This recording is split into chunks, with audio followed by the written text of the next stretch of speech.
तो बच्चों कैसे हो आप सब लोग? All good? सब कुछ बढ़िया? Everything is fine?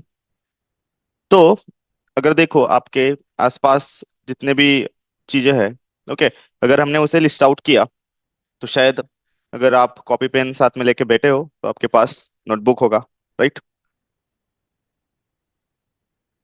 Then let's say pen होगा, देन लेट्स से चेयर हो सकती है, देन लेट्स से टेबल होगा। चलो, ये कुछ चीजें होगी। इसके साथ कुछ लेट्स से फ्लाई हो सकती है, हाउस फ्लाई हो सकती है, ओके। देन लेट्स से आप हो, सो आप क्या है? एक ह्यूमन बींग है। देन लेट्स से एक चींटी हो सकती है वहां पर, ओके। एंड तो अगर हमने अच्छे से ऑब्जर्व किया यहाँ पर, तो कुछ जो भी यहाँ पर चीजें आपको दिख रही है, ओके। अब ये नोटबुक, पेन, चेयर, टेबल, ये किस अलग तरीके से और अलग तरीके की चीजें हैं? देन हाउस फ्लाई, ह्यूमन, एंट, ये कुछ अलग है, राइट? तो इसका डिफरेंस तो हमें पता है, व्हाट इज दैट? ये हमारा नॉन लिविंग है, non living, and this is what your living one. और अलग शब्दों में इसे हम कहते हैं अबायोटिक। अबायोटिक है, और ये है आपका बायोटिक वन,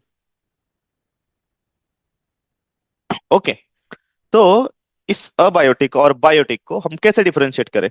मतलब चलो, हमें ये तो पता है कि ये नॉन लिविंग है, ये लिविंग है, बट किस आधार के ऊपर हमने इसे कहा कि like this one is what living and this one is what non living? तो कुछ तो फैक्टर्स होंगे, कुछ तो लिविंग के कैरेक्टरिस्टिक्स होंगे जिससे ये अलग है, मतलब नॉन लिविंग से अलग है, ओके। और नॉन लिविंग में वो कैरेक्टरिस्टिक्स नहीं है, इसी वजह से वो नॉन लिविंग है।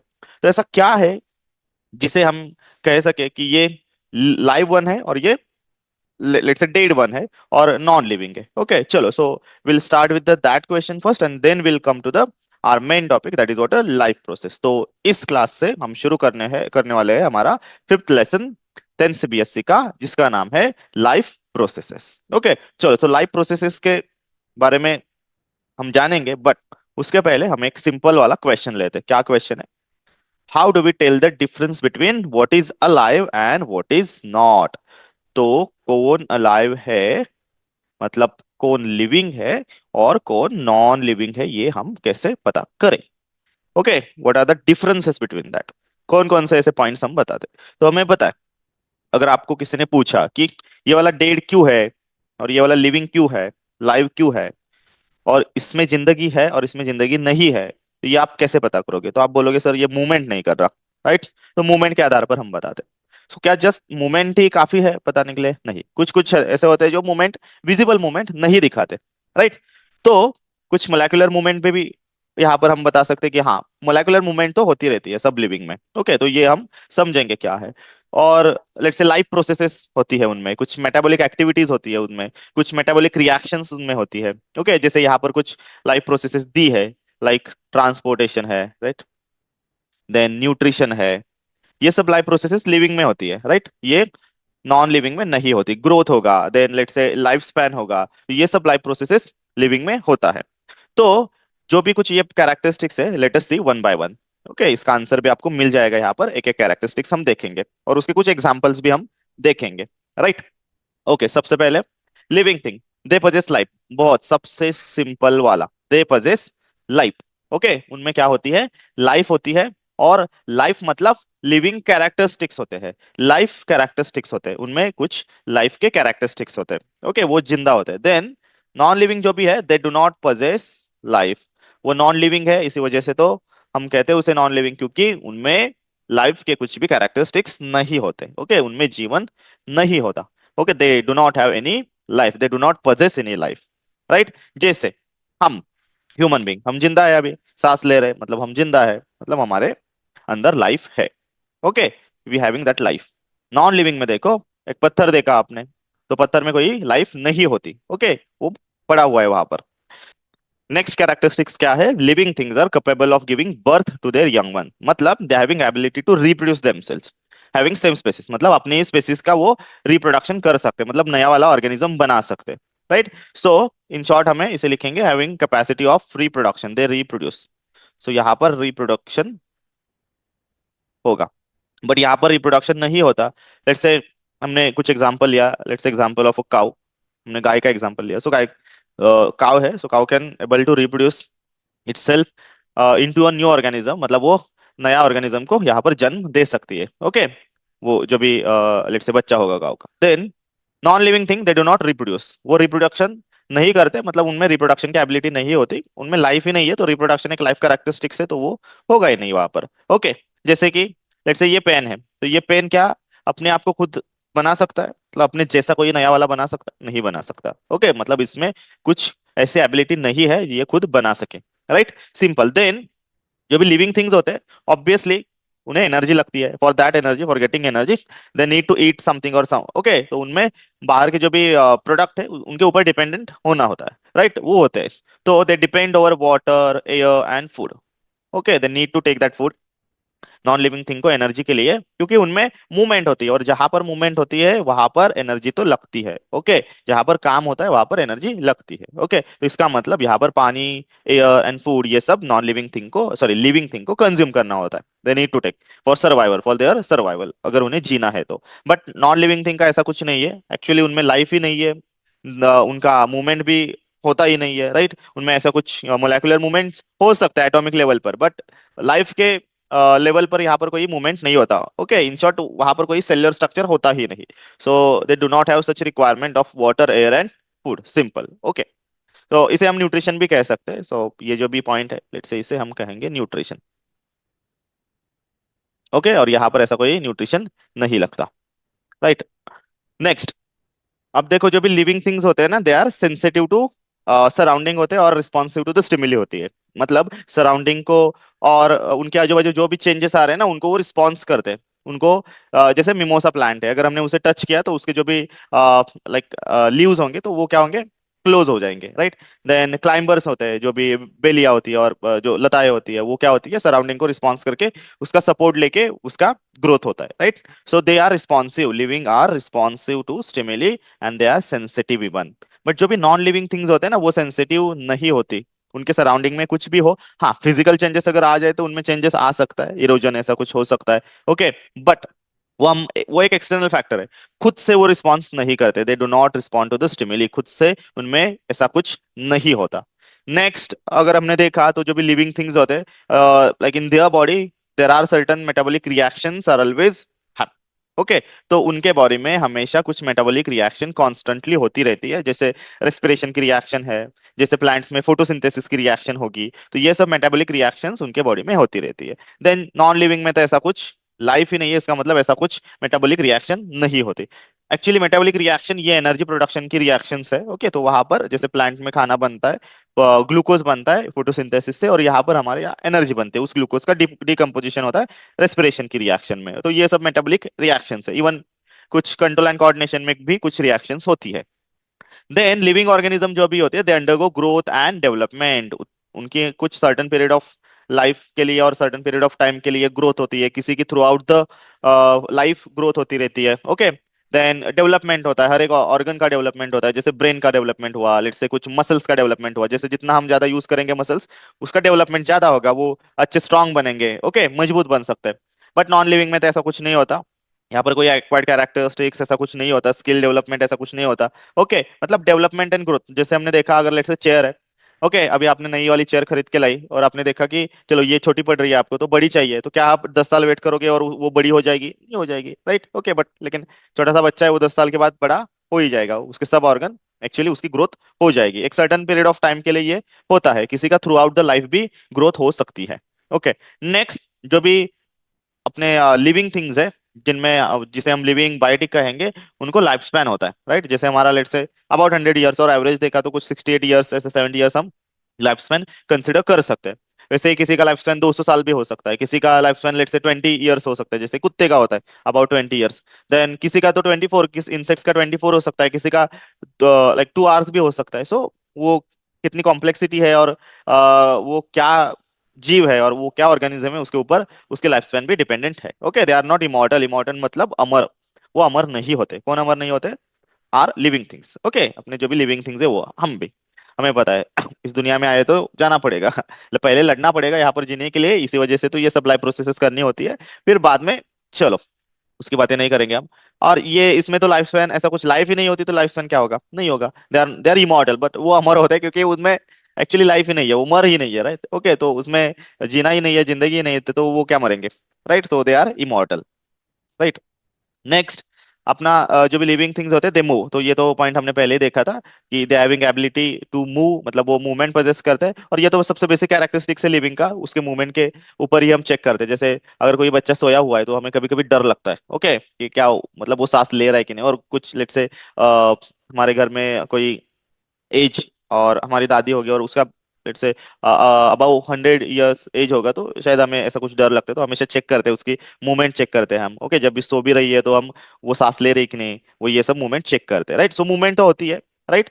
देन नॉन लिविंग में तो ऐसा कुछ खुद का मूवमेंट नहीं होगा, हम मूवमेंट करेंगे तभी उनमें कुछ मूवमेंट होगा। हमने उस चेयर को उठाया, हमने पेन को उठाया, हमने नोटबुक को उठाया, हमने टेबल को उठाया, तभी हम वो अपनी जगह बदल सकते हैं, राइट। राइट, और कुछ फोर्स उसके ऊपर लगेगा तभी वो चेंज, अपनी पोजीशन चेंज करेगा, अदरवाइज वहां पर पोजीशन चेंज खुद से वो नहीं करते ना। जो भी लिविंग थिंग्स है, तो ये देखा, एनर्जी के लिए उन्हें रेस्पिरेशन करना होता है, राइट, ओके। और ये गैसेस का एक्सचेंज भी होता है, जैसे हम oxygen, like we inhale the oxygen and we exhale the carbon dioxide, हम ऑक्सीजन अंदर लेते हैं, कार्बन डाइऑक्साइड को बाहर निकालते हैं, राइट। तो ये रेस्पिरेशन करना होता है। सिमिलर वे फोटोसिंथेसिस में वहां पर आपको देखा होगा, प्लांट्स कार्बन डाइऑक्साइड लेते हैं और they release out the oxygen, right. But ऐसा कुछ रेस्पिरेशन की जरूरत यहाँ पर, बहुत सारे कैरेक्टरिस्टिक्स है, हमने जितना हो सके उतना यहाँ पर ऐड किए हैं। एंड लास्टली एग्जांपल्स आप ले सकते हो, और भी इससे ज्यादा बहुत कैरेक्टरिस्टिक्स आप ले सकते हो, जैसे कि सेलुलर ऑर्गेनाइजेशन और सेलुलर लेट से स्ट्रक्चर। लिविंग थिंग में ऐसा सेलुलर स्ट्रक्चर होता है, ओके। लाइक इधर इट इज प्रोकैरियोटिक हो सकता है या यूकैरियोटिक हो सकता है, मतलब प्रॉपर डेवलप सेल स्ट्रक्चर हो सकता है या let's say under develop cell structure भी हो सकता है, जैसे वायरस। बट वायरस को समझ लो, वायरस ना लिविंग और नॉन लिविंग के एज पर है, मतलब ये जब भी बाहर होंगे ना तो एक्चुअली ये डेड होते हैं कुछ, ये सब नॉन लिविंग के कैरेक्टरिस्टिक्स दिखाते हैं। बट जब भी ये होस्ट बॉडी के अंदर आएंगे ना, so at that time they will possess living characteristics, तो वो फिर अपना जीना शुरू करते हैं। तो वो हम कंसिडर करते हैं on the edge of the, और like on the line of living and non living, उस लाइन के ऊपर ये हम वायरस और बैक्टीरिया कुछ होते हैं वो कंसिडर करते हैं, ठीक है। बाकी लिविंग में अपने आजू बाजू बहुत सारे एग्जांपल्स है, हम खुद लिविंग है, एनिमल्स है, प्लांट्स है, इंसेक्ट्स है, माइक्रो ऑर्गेनिजम्स है, राइट, फंगी है। नॉन लिविंग में तो इसके अलावा जो भी कुछ है वो सब नॉन लिविंग है, let's say rock, pen, building, gadgets, okay, table, wall, okay, आपका घर। आप खुद नहीं, आप लिविंग हो, right. So these are what certain characteristics of living and non living thing. I hope आपको समझ में आया। और अच्छे से आप ना स्क्रॉल लाइक पॉज करके पीछे जाके ये सब कैरेक्टरिस्टिक्स एक बार लिख लो, क्योंकि ये इंपॉर्टेंट है। ओके, इंपॉर्टेंट मतलब हर किसी को पता होना चाहिए, एटलीस्ट ये तो पता होना चाहिए, okay. Okay, now we will start the what are the life processes, मतलब हमें इस लेसन में जो मेनली पढ़ना है वो है लाइफ प्रोसेसेस। तो क्या होती है लाइफ प्रोसेसेस? तो इसका सवाल तो आपके दिमाग में सिंपल सा आ जाएगा, सर जीने के लिए जो भी प्रोसेसेस लगती है वही लाइफ प्रोसेसेस है। और उसमें कुछ पॉइंट्स भी हम ऐड कर सकते हैं, like the processes required for the proper maintenance of our body और the body of the organism, and then the processes which are required for the growth of that organism, ठीक है। मतलब उसकी जिंदगी सही सलामत चलती रहे, okay, without any let's say क्या बोल सकते हैं, डिफिकल्टी, तो उसे हम कहेंगे लाइफ प्रोसेसेस। तो अब हमने यहाँ पर एक वर्ड यूज किया था कि ऐसी वाली प्रोसेस जो बॉडी को अच्छे से मेंटेन रखती है, ओके।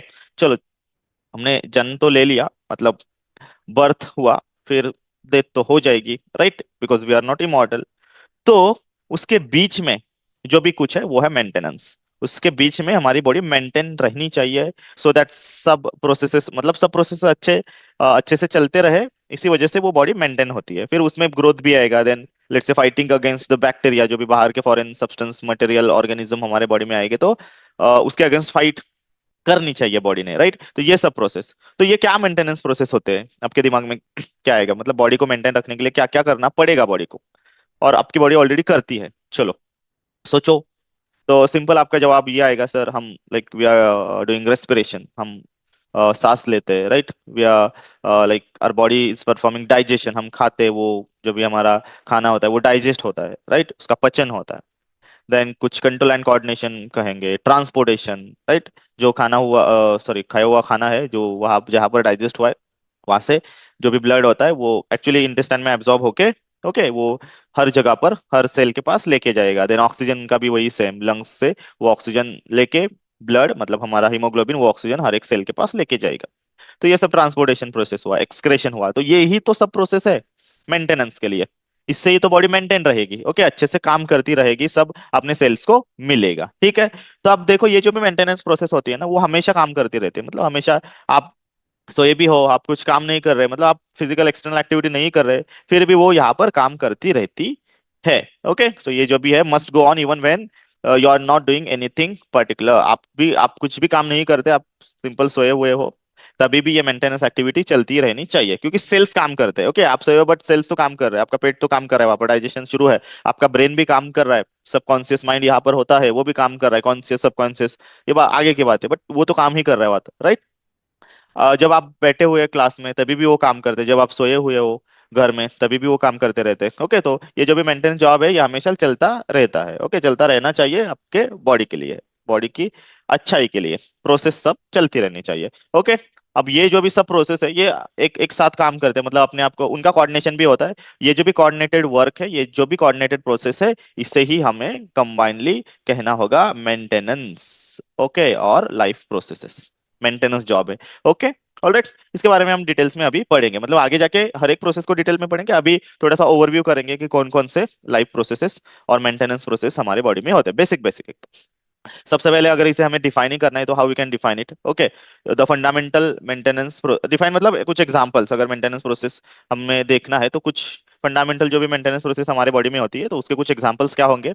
न्यूट्रिशन, जो हमें खाना सप्लाई करेगा। ओके, मतलब ग्रोथ और let's say main fighting against bacteria, health के लिए, प्रॉपर हेल्थ के लिए कुछ हमें खाना पड़ेगा वो अपनी बॉडी की रिक्वायरमेंट कंप्लीट करेंगे तो उसे हम न्यूट्रिशन कहते हैं। देन इसमें absorption and even digestion also होता है, absorption and digestion of the food and breaking down of those complex molecule into simpler one, and these are again absorbed in the blood. Okay, and the blood can transport that in to the cells, each and every cell. Then we do respiration, क्योंकि इस खाने का करना क्या है, इसे decompose करके हमें एनर्जी बनानी है, राइट। तो ये माइटोकॉन्ड्रिया में एक रिएक्शन होती है। ओके, तो इंटरनल एक्सटर्नल ऐसा दो तरीके का रिस्पिरेशन होता है। फिर it's aerobic respiration, anaerobic respiration, कुछ एरोबिक करते हैं कुछ एनारोबिक करते हैं, मतलब कुछ with the help of oxygen करते हैं कुछ विदाउट ऑक्सीजन करते हैं, तो ये सब पढ़ेंगे हम। फिर प्रोसेस से एक्सक्रेशन, मतलब कुछ वेस्ट बनेगा तो वो वेस्ट भी हमें बाहर निकालना है, वो हार्मफुल होता है। घर में अब अगर देखो एक कोने में कचरा पड़ा हुआ है, 10 दिन पड़ा हुआ था तो वो बहुत गंदा हो जाएगा ना कोना, फिर हमें वो तो बाहर ही निकालना पड़ेगा, नहीं निकाला तो हमें बाहर जाना पड़ेगा, राइट। तो यही है यहाँ पर भी, बॉडी पर भी, मतलब ये जो भी वेस्ट है वो रिमूव करना होता है, उस प्रोसेस को हम एक्सक्रेशन प्रोसेस कहते हैं। देन रिप्रोडक्शन हमने देखा, the let's say formation, not formation but let's say production of new one और young one, like of having a same species, मतलब जिसका स्पेसिस सेम रहेगा, उसी प्रजाति का रहेगा और वो नया ऑर्गेनिज्म बनेगा वहां पर, वो एक एबिलिटी होती है, उसे हम रिप्रोडक्शन कहते हैं, राइट। फिर हाँ, ये सब प्रोसेस ही है, ग्रोथ, देन हमारे सर्वाइवल के लिए, जीने के लिए, अच्छे से जीने के लिए, विदाउट एनी डिफिकल्टी जीने के लिए, कंटिन्यूएशन ऑफ लाइफ, हमारी जिंदगी अच्छे से चलती रही, कंटिन्यू चलती रहे जितना भी अपना लाइफ स्पैन है तब तक। ओके, मैंने ये कह रहा कि ये इमॉर्टल ही बनेगा, मतलब मोशन है, मूवमेंट है, मोलेकुलर मूवमेंट है, तो फ्रिक्शन ये सब होता रहेगा, इरोजन होता रहेगा। ओके, सो वो बॉडी वीक होगी, ऑर्गेनिज्म का लेट्स से डिग्रेडेशन ये सब हो सकता है, इसी वजह से हम तो इमॉर्टल नहीं है, बट जितना लाइफ स्पैन है तब तक तो ये लाइफ कंटिन्यू रखने के लिए ये लाइफ प्रोसेसेस चलती रहनी चाहिए, राइट। अब देखो इसमें थोड़ा सा हम और भी कुछ पॉइंट्स देखेंगे, जैसे न्यूट्रिशन का डेफिनेशन यहाँ पर ऑलरेडी दिया है, हमने देखा है न्यूट्रिशन मतलब क्या होता है कि ऐसा प्रोसेस जहां पर ऑर्गेनिज्म फूड ऑप्टेन करेगा, देन वो यूटिलाइज करेगा, किसके लिए यूटिलाइज करेगा, for getting energy, right. Body को एनर्जी लगेगी, सेल्स को एनर्जी लगेगी, क्योंकि सेल्स काम करते हैं, जो भी काम करेगा उसे एनर्जी लगेगी। अब ये सब एनर्जी है, ये किसके लिए लगेगी, ये क्या काम करते हैं, ये ग्रोथ करते हैं, सेल डिवीजन करते हैं, मतलब ग्रोथ करते हैं, राइट, उसके लिए एनर्जी लगेगी। देन रिपेयर ऑफ टिश्यूज, अगर कोई टिश्यूज डैमेज, जैसे आप बीमार हो तो कुछ टिश्यूज सेल्स डैमेज हो जाएंगे, तो रिकवर करनी है बॉडी, इसी वजह से आपको अच्छे से खाना दिया जाता है, राइट। और प्रॉपर न्यूट्रिएंट्स का खाना, न्यूट्रिशन आपका प्रॉपर होना चाहिए, राइट। तो इसके लिए आपको वो फूड सब्सटेंस लगेगा, इन शॉर्ट आपको वो न्यूट्रिएंट्स लगेंगे। So let's say repairing of emaciated body और वीक बॉडी, सो वीक और जो भी आपका इलनेस है, तो उसमें जो भी बॉडी आपकी वीक हुई है तो वो रिकवर करने के लिए। फिर इसमें क्या क्या होता है, it involves taking in food, इसमें हम खाना खाते हैं, we are taking that food in, we are digesting it, हम इसे सिंपलर मोलेक्युल्स में ब्रेक डाउन करते हैं। Okay, then we are actually absorbing those nutrients and we are, let's say, blood is actually carrying that nutrients to the each and every cell. So यहाँ पर absorption भी होता है उस nutrients का, and even जो भी undigested part है और waste है वो यहाँ पर separate भी होता है. ओके हाँ, उसको remove out करने का काम और भी filtration करने का काम अलग अलग होता है, बट लेट्स से जो भी अनडाइजेस्टेड वेस्ट है वो बाहर निकालने का, मतलब एटलीस्ट उस सिस्टम तक पहुंचाने का काम तो न्यूट्रिशन करेगा. इतना तो हम समझ सकते. ओके, ये लास्ट वाला पार्ट आपने नहीं भी याद रखा तो भी चलेगा, क्योंकि मोर एवर वो एक्सक्रेशन सिस्टम का काम है. बट टेकिंग फूड इन, मतलब हम जिसे इंजेशन कहते हैं, डाइजेस्टिंग, एब्जॉर्बिंग न्यूट्रिएंट्स, ये सब सब काम तो न्यूट्रिशन में होगा. राइट. देन ये जो भी खाना हमने खाया है, ये जो भी न्यूट्रिएंट्स लिए, उसका होता क्या है, उसकी उससे ही तो एनर्जी बनती है. राइट. तो कैसी बनती है, तो वहां पर डिकम्पोजिशन होता है, लेट सॉरी ऑक्सीडेशन होता है, किसका, ग्लूकोज का. तो यहाँ पर ग्लूकोज का oxygen with the help of gas, ये एक मेटाबॉलिक रिएक्शन है. ओके, सो जैसे एनिमल्स में रिस्पिरेशन होगा जो वो ऑक्सीजन के साथ होगा, ऑक्सीजन वहां पर ग्लूकोज और जो भी कुछ न्यूट्रिएंट्स है उसे डिकम्पोज करके कुछ एसिड्स बनाएगा और कुछ एनर्जी बनाएगा. Right. And even it forms a carbon dioxide also. Okay, so production of energy जो भी होती है माइटोकॉन्ड्रिया में from food through cellular metabolism, cellular जो भी मेटाबॉलिक रिएक्शन है उससे, जैसे हमारी बॉडी में रेस्पिरेशन की रिएक्शन होती है वो वाली. ओके, ग्लूकोज को यहाँ पर ऑक्सीडाइज किया जाता है ऑक्सीजन के साथ, तो इसे हम कहते हैं रेस्पिरेशन. ओके, और उसके कुछ आपको यहाँ पर पार्ट्स दिखेंगे. सिमिलर वे फोटोसिंथेसिस होता है प्लांट्स में, और उनमें भी रेस्पिरेशन होता है. ओके, तो हर बार वो फोटोसिंथेसिस परफॉर्म नहीं करते, जैसे कि रात में प्लांट्स तो रेस्पिरेट ही करते हैं, रेस्पिरेशन करते सिंपल. ओके, सिमिलर वे जैसे हम करते. नेक्स्ट एक्सक्रेशन हमने देखा था, मतलब हमने अभी डिस्कस किया था कि जो भी प्रोसेस होगी तो उससे कुछ वेस्ट जनरेट होगा, तो वो वेस्ट जो भी होता है वो हार्मफुल वेस्ट है, इसी वजह से तो उसे हम वेस्ट कहते हैं. अब ये जो भी वेस्ट है ये हमें क्या करना होगा, बॉडी से बाहर निकालना होगा, हमें बॉडी से बाहर वो उसे डालना होगा. राइट. तो इस वाली जो भी प्रोसेस है, like removing of those metabolic waste from our body. Okay, जो भी बॉडी में उस ये सब प्रोसेस से जो भी वेस्ट बना हुआ है, जैसे कि कुछ अमोनियम वेस्ट होता है. ओके, कुछ नाइट्रेट्स का वेस्ट हो सकता है, तो ये सब जो भी वेस्ट है ना वो हम बॉडी से बाहर निकालते हैं. और ये हार्मफुल भी होता है, टॉक्सिक भी होता है, ये ज्यादा देर तक हमारे बॉडी में एक्यूमुलेट होगा तो ये हार्मफुल होगा, even it can cause a death also. Okay, ठीक है, किडनी के ऊपर लोड भी आ सकता है, डेथ हो सकती है. इसी वजह से प्रॉपर एक्सक्रेशन होना जरूरी है. स्किन से भी एक्सक्रेशन होता है, जो भी वाटर है, स्वेट जो हम कहते हैं वो एक एक्सक्रेशन का ही से पार्ट है. सो एक्सक्रेशन होगा, सिंपल इसमें याद रखो, removing of metabolic waste. Okay, waste product from our body. Then reproduction में ऑर्गेनिज्म क्या करेगा, खुद को रिप्रोड्यूस करेगा. ओके, यहाँ पर न्यू इंडिविजुअल बनाएगा, ensuring the continuity of life, continuation of their species, और उनकी लाइफ, उनकी स्पेसीज का कंटिन्यूएशन रखने के लिए, वो कंटिन्यू रखने के लिए यहाँ पर उन्हें रिप्रोड्यूस करना होता है, नहीं तो वो स्पेसीज खत्म हो जाएगी, it can become extinct. Okay, तो वो यहाँ पर रखने के लिए, अच्छे से कंटिन्यू रखने के लिए वो अपने आप को रिप्रोड्यूस करता है. मेटाबॉलिक रिएक्शंस हमने देखा था, जैसे फोटोसिंथेसिस होगा, रिस्पिरेशन होगा, कुछ कंट्रोल एंड कोऑर्डिनेशन की रिएक्शन होगी. ये सब केमिकल रिएक्शन बॉडी में होती रहती है लिविंग ऑर्गेनिज्म की, जिससे वो बॉडी को मेंटेन करता है. देन रेस्पिरेशन हमने देखा. डाइजेशन में कुछ रिएक्शन होती है जहाँ पर कॉम्प्लेक्स मोलेक्यूल ब्रेकडाउन होते हैं एंड वेस्ट रिमूवल होता है यहाँ पर. ओके, किडनी में कहे और लेट्स से अलग तरीके से वेस्ट रिमूवल होता है.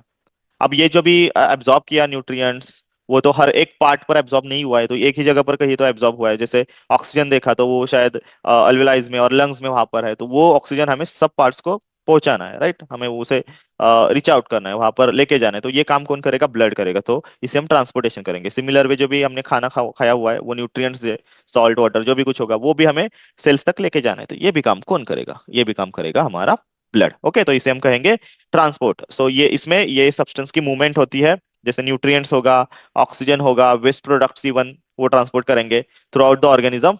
ओके, सो दैट कि हर एक सेल को जो भी कुछ लग रहा है, फूड फूड लग रहा है, लेट्स से ऑक्सीजन लग रहा है और एनर्जी लग रही है, सो ये सब एनर्जी उन्हें मिल सके और वो अच्छे से काम कर सके. समझ में आया, तो इसे हम कहेंगे ट्रांसपोर्टेशन. सो ट्रांसपोर्टेशन सिस्टम है जिसमें ब्लड सर्कुलेशन सिस्टम हम इंक्लूड कर सकते हैं. फिर ग्रोथ होती है, सेल डिवीजन होता है बॉडी का कंटिन्यूअसली. ओके, आप इत्तू से होते हैं, जब भी लेट्स से बर्थ टाइम होता है तो वहां पर आप इत्तू से होते हैं, फिर आप इतने, फिर बड़े, फिर बड़े, फिर मेरे से बड़े, फिर सबसे बड़े तो ऐसे आप बनते जाएंगे. राइट, तो इसमें आपकी ऑर्गेनिज्म ऑर्गन का डेवलपमेंट होगा, ग्रोथ होगी, आपकी साइज बढ़ेगी, कॉम्प्लेक्सिटी यहाँ पर बढ़ सकती है. ओके, बहुत सारे सेल्स बनेंगे, उनका डिफ्रेंसिएशन होगा. Right, through out the life भी होता है. और हाँ, ये सेल डिवीजन से होता है, ये एक बहुत इंपॉर्टेंट लाइफ प्रोसेस है जहाँ पर सेल डिवाइड करते हैं अपने आप को. इवन कुछ सेल्स होते हैं वो दूसरे सेल्स भी बनाते हैं. राइट. ओके, ये डिफरेंशिएशन से काम करते हैं. नेक्स्ट एब्जॉर्प्शन, ये एक न्यूट्रिशन का ये पार्ट है जहां पर जो भी हमने डाइजेस्ट किया तो वो ब्लड में एब्जॉर्ब होता है. ओके, सो डाइजेस्टिव सिस्टम में से वो जो भी न्यूट्रिएंट्स है वो ब्लड एब्जॉर्ब करता है, ब्लड स्ट्रीम एब्जॉर्ब करती है। With the help of capillaries, let's say even oxygen का भी एब्जॉर्प्शन होता है, मतलब गैसेस एक्सचेंज भी होता है वहां पर भी। एल्विलाइज के ऊपर आपको कैपिलरीज का वो नेट स्ट्रक्चर दिखेगा। तो वहां पर कुछ न्यूट्रिएंट्स, कुछ गैसेस एब्जॉर्ब किए जाते हैं ब्लड में, और वो ब्लड क्या करता है, उसे ट्रांसपोर्ट करता है हर एक सेल के पास, सो दैट बॉडी अच्छे से काम कर सके। तो ये एक एब्जॉर्प्शन है। तो ये सब प्रोसेस हमने देखा। So these are what maintenance processes, कौन कौन सी, एब्जॉर्प्शन होगा, ग्रोथ होगा, then transport, metabolism, then reproduction, then excretion, respiration, nutrition, all these. Okay, and these are required for survival, growth, and the continuation of life, even to fight against the bacteria and all that, right? Okay, to recover your body, you require those all maintenance processes. I hope आपको ये सब समझ में आया है। Okay. Okay, अब हम देखेंगे कुछ क्वेश्चंस, ओके, और कुछ एग्जांपल्स भी देखेंगे। बट बेसिकली क्वेश्चंस है, जो भी आपके टेक्स्ट बुक के क्वेश्चंस है वही हम यहाँ पर लिए हैं। So will take it one by one. चलो, द फर्स्ट वन क्या है, why is diffusion insufficient to meet oxygen requirement of multicellular organism like humans. तो ह्यूमंस में जो भी डिफ्यूजन होता है वो इनसफिशिएंट है to meet the oxygen requirement of every cell. Actually diffusion मतलब क्या है कि डायरेक्ट जहां पर कॉन्टेक्ट है वहां से गैसेस का एक्सचेंज होना, गैसेस इधर एब्जॉर्ब और रिलीज आउट होना, ठीक है। तो ये जो भी डिफ्यूजन है ये इनसफिशिएंट है, क्योंकि सिंपली हमारा हर एक पार्ट कांटेक्ट में है, बट वहां पर ये डिफ्यूजन की सिस्टम नहीं है, राइट। सो हर एक पार्ट तो एब्जॉर्ब नहीं करता, राइट। सो दैट्स व्हाई ये डिफ्यूजन जो भी है, मतलब ऑक्सीजन सीधा ब्लड से लेके जाएगा, और ऑक्सीजन सीधा कुछ पाइप से क्या बोल सकते हैं, सेल्स के पास जाए, ऐसी कोई प्रोसेस नहीं है। और ये अगर होती भी तो वो काफी नहीं होती। इसका रीजन यहाँ पर हमने देखा है, देखो आंसर में देखते, दैट इज व्हाट इनसफिशिएंट। क्यों इनसफिशिएंट है, क्योंकि लाइक इट्स टू स्लो। एक तो ये बहुत स्लो प्रोसेस होगी, ओके, ये ऑक्सीजन वहां पर चला जाए खुद से, and to move that oxygen to the all the cells of the body. तो ये इसका बहुत ही इंपॉर्टेंट पॉइंट है, it's ought slow process to move that oxygen all through the body, all to the all cells of the body. तो इसी वजह से जो भी है वो इनसफिशिएंट है डिफिजन। अब क्यों है, क्योंकि देखो साइज, जो हमारी बॉडी की साइज है, ह्यूमन बॉडी की जो भी साइज है वो बहुत ज्यादा है। सो दैट ऑक्सीजन को बहुत ज्यादा डिस्टेंस ट्रैवल करना पड़ेगा, so it has to travel long distance to reach all the cells. तब तक वो सेल्स बेचारे मर जाएंगे, मतलब उनको वो उतनी एनर्जी हर हर टाइम वो काम करते हैं ना, तो हर टाइम एनर्जी लगेगी, इसी वजह से ऑक्सीजन हर टाइम लगेगा और क्विक लगेगा। फिर surface area to volume ratio जो भी है वो भी हमारा बहुत स्मॉल है। इसका मतलब लेट्स से जो भी हमारा सरफेस एरिया और वॉल्यूम है, ओके, तो यहाँ पर वॉल्यूम बहुत ज्यादा है, इसी वजह से ये जो भी रेशियो है वो बहुत स्मॉल है।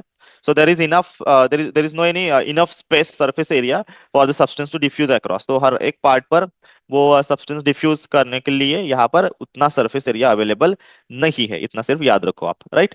नेक्स्ट, जो भी सेल कांटेक्ट है, सो हर एक सेल का कांटेक्ट तो एनवायरनमेंट से नहीं है, कुछ सेल अंदर भी है, बहुत सारे सेल अंदर है, डायरेक्ट कांटेक्ट उनका एनवायरनमेंट से नहीं है, तो वो डायरेक्टली ऑक्सीजन को एब्जॉर्ब नहीं कर सकते, इसी वजह से डिफ्यूजन वहां पर पॉसिबल नहीं है।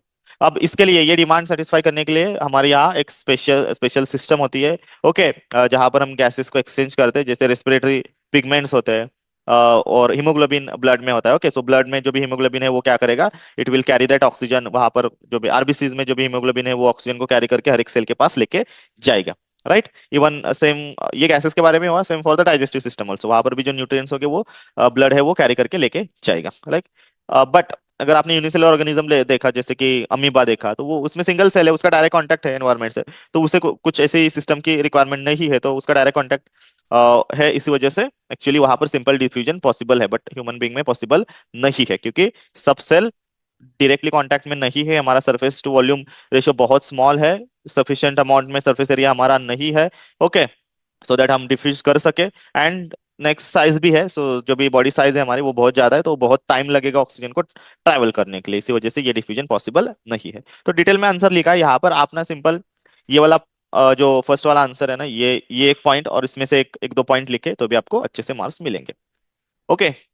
चलो, will take the next question. अब इस क्वेश्चन में देखो क्या दिया है, what criteria do we use to decide whether something is alive. तो ये तो हमने बहुत ही पहले देखा था कि कौन कौन से क्राइटेरिया हम यूज करते हैं। सो जो भी लाइफ प्रोसेसेस कैरी ओवर करेंगे, लेट्स से पोजेस करेंगे, that's what a living one, okay, तो उसे ही हम क्या कहेंगे, लाइव कहेंगे। सो लाइफ के कैरेक्टरिस्टिक्स क्या क्या है, जैसे कि सेलुलर ऑर्गेनिज्म होगा, मेटाबॉलिज्म होगा, ग्रोथ होगा, रिप्रोडक्शन होगा, रिस्पॉन्स टू द स्टिमुली होगी, देन एडेप्टेशन होगा, ओके, रिप्रोडक्शन होगा। सो ये सब लाइफ के कैरेक्टरिस्टिक्स जो भी ऑर्गेनिज्म पोजेस करेगा उसे हम लिविंग कहेंगे, अलाइव कहेंगे। अब इसमें सेलर ऑर्गेनिज्म हमने देखा है, उनकी बॉडी में सेल्स होते हैं, एक और एक से ज्यादा बहुत सेल्स हो सकते हैं। ओके, ठीक है। Which is what a basic unit of life, ये एक लाइफ की बेसिक यूनिट है। There are certain metabolic reactions उनके बॉडी में होती है। ओके, जैसे रेस्पिरेशन होगा, photosynthesis to convert the energy, तो डाइजेशन होगा, ये सब मेटाबॉलिज्म चलता रहता है। ग्रोथ होती है, मूवमेंट होती है, राइट। देन रिप्रोडक्शन होता है, रिस्पॉन्स टू द स्टिमुली होता है, सराउंडिंग को वो रिस्पॉन्ड करते हैं। ये ऑलरेडी हमने बहुत डिटेल में देखा है, इसी वजह से मैं सिंपल उसे मार्क कर रहा हूँ। एडेप्टेशन क्या होता है? एडेप्टेशन मतलब सराउंडिंग के अकॉर्डिंग उनके बॉडी में मॉडिफिकेशंस होते हैं। ओके, ये एक क्या बोल सकते हैं, लॉन्ग लास्टिंग प्रोसेस है, यहाँ पर बहुत टाइम भी लगता है। इवोल्यूशन भी हम कह सकेंगे, बट इवोल्यूशन तो नॉन लिविंग में भी होता है, तो इवोल्यूशन उतना सही कैरेक्टरिस्टिक्स नहीं होगा। ओके, राइट, ठीक है। ओके, देन होमियोस्टेसिस होता है। होमियोस्टेसिस मतलब क्या होता है कि जो भी बॉडी होती है ना, वो हमेशा अपने आप को मेंटेन रखती है, सराउंडिंग में जो भी कुछ हो, बट इंटरनल जो भी उसका स्ट्रक्चर है, इंटरनल जो भी कंडीशन है, वो कभी भी चेंज नहीं होती। याद रखो, स्टेबल इंटरनल एनवायरनमेंट को वो अच्छे से कंटिन्यू कर दे, इसे कहते हैं होमियोस्टेसिस। ये इंपॉर्टेंट पॉइंट है। हर एक लिविंग ऑर्गेनिज्म ओके अपने इंटरनल स्ट्रक्चर को वैसे ही रखता है, despite the changes in the external environment. बाहर कुछ भी हो, जैसे बॉडी टेम्परेचर देखो, हमारा बॉडी टेम्परेचर हमेशा मेंटेन होता है 37.5 ऊपर, राइट। ओके, तो हमेशा बॉडी हमारी ट्राई करती है कि उतना ही टेम्परेचर रहे। नेक्स्ट, लाइफ प्रोसेसेस वो पोजेस करते हैं, ये ऑलरेडी हमने देखा है। लास्टली, ये भी इंपॉर्टेंट पॉइंट है, बट ये इतना मतलब मूवमेंट सिर्फ काफी नहीं है लाइफ बताने के लिए, मूवमेंट के साथ ये सब पॉइंट्स हमें बताने होंगे। मूवमेंट तो होता ही है, मोलेकुलर लेवल पर भी होता है, विजिबल लेवल पर भी आपको मूवमेंट दिखेगा, ब्रीदिंग, वॉकिंग, ग्रोइंग, ये सब विजिबल मूवमेंट वो पोजेस करते हैं। इवन प्लांट्स भी पोजेस करते हैं, प्लांट्स का भी आपको मूवमेंट दिखेगा, जैसे रूट का मूवमेंट, राइट। देन टिप का मूवमेंट ये दिखेगा, ग्रोथ वो करते रहेंगे। अब नेक्स्ट क्वेश्चन क्या है, what are the raw materials that the organism can consume और यूज्ड बाय एन ऑर्गेनिज्म, ऐसा होना चाहिए। चलो, तो कौन कौन से रॉ मटेरियल्स होते हैं जो ऑर्गेनिज्म कंज्यूम करते हैं बाहर से? तो हम अगर आप देखोगे तो हम फूड कंज्यूम करते हैं। Okay, veg, non veg, vegetables होंगे, मीट होगा, ये सब हम कंज्यूम करते हैं। वाटर कंज्यूम करते हैं, ऑक्सीजन कंज्यूम करते हैं फॉर एनर्जी, देन उसे डाइजेस्ट करते हैं। प्लांट सनलाइट, कार्बन डाइऑक्साइड होगा, वो फोटोसिंथेसिस के लिए यूज करते हैं। कुछ माइक्रो ऑर्गेनिजम्स होंगे, वो ग्लूकोज, शुगर, ये सब कंज्यूम करते हैं, right. Okay, so these are the things like food, water, oxygen, ये लेट्स एनिमल्स के लिए हम देख सकते हैं। Then for the plants sunlight, carbon dioxide, तो ये सब है रॉ मटेरियल जो ऑर्गेनिज्म बाहर से लेते हैं। ओके, सो फूड में देखो, कुछ प्लांट्स खुद का खाना खुद बनाते हैं, उसके ऊपर टाइप भी है, ऑटोट्रॉप्स, हेटेरोट्रॉप्स है, राइट। बट हमें तो फूड लगता है, क्योंकि एनर्जी और जो भी सेल्स है उन्हें खाना लगेगा, एनर्जी लगेगी, एक्चुअली एनर्जी के लिए खाना लगेगा, और सेल्स को वो फूड लगेगा अच्छे से, और वो एनर्जी भी लगेगी, राइट। तो वहां पर वो रिएक्शन होगी। पानी लगेगा उस रिएक्शन के लिए, ऑक्सीजन लगेगा, ये सब के लिए। जैसे पानी किसके लिए? बॉडी फंक्शन के लिए, आपको पता है। लाइक अबाउट 65 to 70% बॉडी में तो हमारा पानी है, मतलब जो पानी से ही बॉडी बनी है, राइट। अगर आपका वेट लेट से 100 kg है, तो इसमें 70 kg तो पूरा पानी ही है, राइट। सो न्यूट्रिएंट का ट्रांसपोर्ट करने के लिए पानी लगेगा, डाइजेशन करने के लिए पानी लगेगा, और सेल स्ट्रक्चर मेंटेन करने के लिए भी पानी लगेगा, क्योंकि सेल स्ट्रक्चर वो क्या बोल सकते हैं, कॉम्प्रेस एक्सपांड होता है, बल्जी होता है पानी से ही, राइट। फिर हमारा ऑक्सीजन, ये तो रेस्पिरेशन के लिए लगेगा, सेलर रेस्पिरेशन के लिए ऑक्सीजन लगेगा। जो भी मोलेक्यूल है आपका कॉम्प्लेक्स, लेट से ग्लूकोज है, उसे डिकम्पोज करने के लिए, उसे ऑक्सीडाइज करने के लिए ऑक्सीडेशन लगेगा, सो दैट एनर्जी बन सके, उस रिएक्शन से एनर्जी बनती है, एटीपी बनती है, adenosine triphosphate. Then sunlight plants को लगेगा फोटोसिंथेसिस के लिए, and that carbon dioxide also, तो उसमें क्लोरोफिल है, ये ग्रीन कलर पिगमेंट है, तो वो खुद का खाना खुद बनाते हैं। Okay, they produce their own food through the photosynthesis process. यहाँ पर लाइट एनर्जी कन्वर्ट करते हैं इनटू केमिकल एनर्जी। ओके, वहाँ पर एक केमिकल फैक्ट्री उनकी है, जिसे हम लेट्स से क्लोरोप्लास्ट कहेंगे। फिर बाद में in the form of sugar वो फूड बनाते हैं, जैसे ग्लूकोज, राइट। तो आई होप ये वाला क्वेश्चन आपको समझ में आया है जहां पर हमने जो भी रॉ मटेरियल्स है ऑर्गेनिज्म में वो देखा। ओके, याद रखो, food, water, oxygen, sunlight and carbon dioxide for the plants, और उसमें डिटेल्स में भी आप लिख सकते हो। दो तीन पॉइंट्स लिखे तो चलेगा, no issue. Next, what processes will you consider essential for maintaining life? Life maintenance के लिए, मतलब मेंटेनेंस के लिए कौन सी प्रोसेस होती है? सोचो एक बार, हमने देखा है ऑलरेडी। सो फोर बेसिक तो याद रखो, nutrition, then respiration and excretion, okay, and then reproduction. ये कंटिन्यूएशन ऑफ द लाइफ, ये जिंदगी जीने के लिए नहीं, उस स्पेसिस को जिंदा रखने के लिए रिप्रोडक्शन बहुत इंपॉर्टेंट है। रिप्रोडक्शन नहीं होगा तो ऐसा नहीं कि हम मर जाएंगे, बट वो स्पेसिस मर जाएगी, स्पेसिस खत्म हो जाएगी, राइट। वो प्रजाति के कंटिन्यूएशन के लिए, उस स्पेसिस के कंटिन्यूएशन के लिए रिप्रोडक्शन बहुत इंपॉर्टेंट है। समझ में आया? तो इसी वजह से वो भी एक इंपॉर्टेंट लाइफ प्रोसेस है। एक्सक्रेशन में हमने रिमूवल ऑफ मेटाबॉलिक वेस्ट देखा, रेस्पिरेशन में हमने ऑक्सीजन से ग्लूकोज का जो भी ग्लाइकोलिसिस और डिकम्पोजिशन होता है, वहां से एनर्जी बनती है, वो एक बार देखा। मतलब डिटेल में सब हम आगे बढ़ेंगे, पढ़ेंगे ये सब प्रोसेस है ना, हम डिटेल में पढ़ेंगे। माइक्रो ऑर्गेनिज्म के लिए पढ़ेंगे, कुछ अदर ऑर्गेनिज्म के लिए पढ़ेंगे, ह्यूमन बींग के लिए पढ़ेंगे। बट ये बेसिक वो लाइफ प्रोसेसेस है which are required. Okay, already we have discuss lot, even I have given the answer here also. ठीक है। आप इसमें और भी आप खुद से ऐड कर सकते हो, जैसे ट्रांसपोर्टेशन ऐड कर सकते हो, कंट्रोल एंड कोऑर्डिनेशन ऐड कर सकते हो, जो ब्रेन करता है। Right, okay. So these are what all the questions that we have taken. आप पॉज करके अच्छे से इसका आंसर भी लिख लो। तब तक अब हम थोड़ा रुकते हैं, ये वाला हम क्लास यहाँ पर भी समाप्त करते हैं, फिर बाद में अगला वाला क्लास लेके आएंगे। तब तक धन्यवाद, आप अच्छे से पढ़ाई करते रहो। Thank you.